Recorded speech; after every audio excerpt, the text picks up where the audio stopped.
دوستو حضرت ابراہیم علیہ السلام کو قرآن مجید میں خلیل اللہ یعنی اللہ کا دوست کہہ کر پکارا گیا۔ آپ علیہ السلام نے اپنی قوم کو بتوں کی پوجا سے روکا۔ قوم باز نہ آئی تو آپ علیہ السلام نے بت خانے میں موجود بتوں کو توڑ دیا۔ اس پر قوم کے لوگوں نے حضرت ابراہیم علیہ السلام کو نشان عبرت بنانے کا پروگرام بنایا۔ تمام لوگوں نے کہا ابراہیم علیہ السلام کو بادشاہ نمرود کے سامنے پیش کیا جائے۔ دوستو نمرود شہر بابل کا بادشاہ تھا، چنانچہ بادشاہ کو اس کی اطلاع دی گئی۔ تمام لوگ نمرود کے دربار میں پہنچے۔ سب نے مل کر بادشاہ سے شکایت کی کہ ابراہیم ہمارے بتوں کی تضحیق کرتا ہے اور کہتا ہے کہ یہ بت معبود نہیں بلکہ معبود کوئی اور ہے، اور اس نے ہمارے بتوں کو توڑ ڈالا اور ہمارے بتوں کی گستاخی کی، اس لیے ابراہیم کو اس گستاخی کی سزا دی جائے۔ دوستو نمرود نے لوگوں کی زبانی ایسی باتیں سن کر حکم دیا کہ ابراہیم کو میرے دربار میں حاضر کیا جائے۔ چنانچہ ابراہیم علیہ السلام کو شاہی دربار میں لایا گیا۔ دوستو نمرود نے ابراہیم علیہ السلام سے پوچھا کیا تو نے ہمارے معبودوں کی تضحیق کی اور جھٹلایا ہے، اور کیا تو نے ہمارے معبودوں کو توڑا ہے؟ دوستو نمرود بڑے سخت لہجے سے یہ باتیں کہہ رہا تھا، لیکن حضرت ابراہیم علیہ السلام جرأت مندی کے ساتھ ہر سوال کا جواب دیتے رہے۔ آپ علیہ السلام نے بادشاہ کے سوال پر کہا یہ سب تمہارے معبود ہی تمہیں بتا سکتے ہیں، انہی سے پوچھ لو تو بہتر ہے۔ دوستو شاہی دربار میں موجود تمام لوگ، سردار، امرا، بادشاہ اور ابراہیم علیہ السلام کے درمیان ہونے والی باتیں سن رہے تھے۔ سب نے یہ بات سن کر کہا کیا بت بھی باتیں کر سکتے ہیں؟ دوستو پھر ابراہیم علیہ السلام نے جواب دیا جو نہ دیکھ سکتے ہیں، نہ سن سکتے ہیں اور نہ ہی تمہاری آرزو پوری کر سکتے ہیں، پھر کس طرح تم انہیں اپنا معبود مانتے ہو؟ میرا پروردگار تو وہ ہے جو زندہ کرتا ہے اور مارتا ہے۔ دوستو حضرت ابراہیم علیہ السلام کی اس بات پر اس جاہل بادشاہ نمرود نے کہا میں بھی زندہ کر سکتا ہوں اور مار سکتا ہوں۔ دوستو پھر حضرت ابراہیم علیہ السلام نے کہا ابراہیم نے کہا اللہ تو وہ ہے جو سورج کو مشرق سے نکالتا ہے، لہٰذا تو اسے مغرب سے نکال دے۔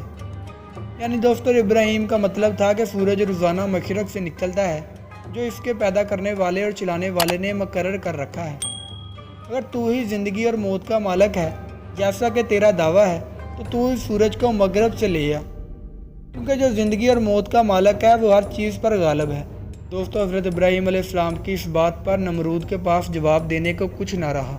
پھر بتوں کے پجاریوں میں سے ایک نے بادشاہ کو مشورہ دیا کہ اس شخص کو زندہ جلا دو تاکہ دوسرے عبرت حاصل کریں۔ دوستو قرآن مجید میں آتا ہے وہ کہنے لگے اگر تمہیں اس سے اپنے معبودوں کا انتقام لینا ہے اور کچھ کرنا ہے تو اس کو جلا دو اور اپنے معبودوں کی مدد کرو۔ دوستو بادشاہ نمرود نے حضرت ابراہیم علیہ السلام کو آگ میں ڈالنے کا حکم دے دیا۔ قرآن مجید میں ہے وہ کہنے لگے کہ اس کے لیے ایک عمارت بناؤ پھر اس کو آگ کے ڈیر میں ڈال دو۔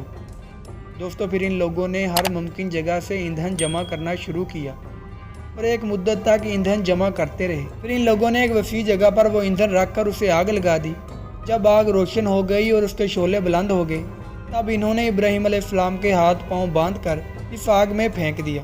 دوستو اس وقت آپ علیہ السلام نے فرمایا ہمیں اللہ ہی کافی ہے، وہی اچھا کارساز ہے۔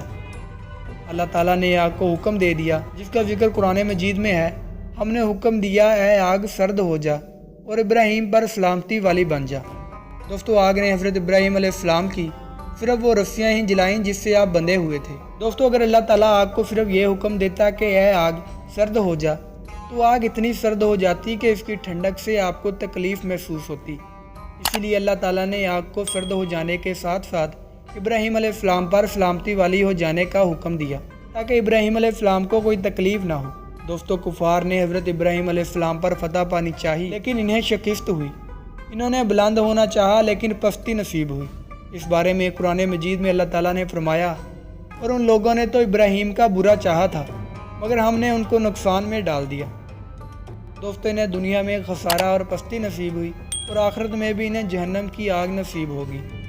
دوستو میں امید کرتا ہوں کہ آپ لوگوں کو آج کی ویڈیو پسند آئی ہوگی اور حضرت ابراہیم علیہ السلام پر بنائی جانے والی واقعی ویڈیوز کے لنک آپ لوگوں کو ڈسکرپشن اور اوپر آئی بٹن میں مل جائیں گے، آپ لوگ وہاں سے جا کر باقی کی تمام ویڈیوز بھی ضرور دیکھیں۔ دوستو اس ویڈیو کو لائک کر دیں، کمنٹ کر دیں اور اس طرح کی ویڈیوز حاصل کرنے کے لیے چینل کو سبسکرائب کر لیں۔ خدا حافظ۔